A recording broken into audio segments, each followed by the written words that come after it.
Scientists just confirmed the problem at the center of the universe: it shouldn't really exist at all.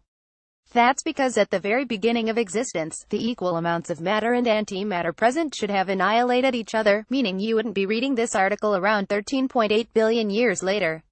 One explanation is that some crucial difference between matter and antimatter prevented this catastrophe, but the most recent research at CERN in Switzerland has found that apart from their opposing charges, they seem completely identical. All of our observations find a complete symmetry between matter and antimatter, which is why the universe should not actually exist, says one of the researchers, Christian Smora. An asymmetry must exist here somewhere, but we simply do not understand where the difference is. What is the source of the symmetry break? To start right at the very beginning, to the best of our knowledge, the Big Bang produced an equal amount of matter and antimatter, both the stuff that makes up almost all of the visible matter in the universe, and its elusive mirror twin. Given that when matter meets antimatter, they're usually destroyed in a flash of pure energy, enough to power the Starship Enterprise, that means there must be something we don't know about yet that stopped this from happening when the universe was born. The magnetic properties of antiprotons, the antimatter versions of regular protons, were one of the last hopes for finding an imbalance between the two types of matter. But after making the most accurate measurements yet, scientists say there's still no discrepancy. As antimatter can't be physically contained, researchers used penning traps of charged particles to hold antiprotons at incredibly low temperatures, wrapped in magnetic and electrical fields, ready to be measured.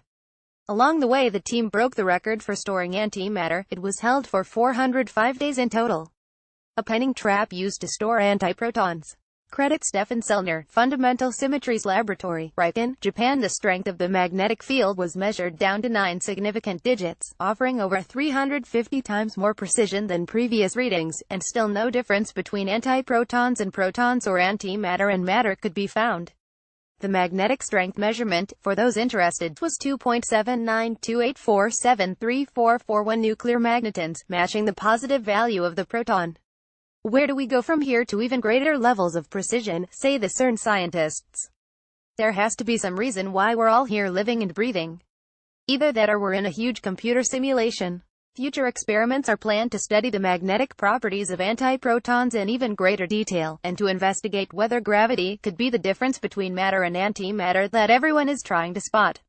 In the meantime, perhaps there's some consolation in the fact that we're learning more about the stuff that makes up the universe all the time, and even more precise measurements are in the pipeline. By upgrading the experiment with several new technical innovations, we feel that some further improvement can still be made, and in the future, following the CERN upgrade expected to finish in 2021, we will be able to achieve an at least tenfold improvement, says Smora. The findings have been published in Nature.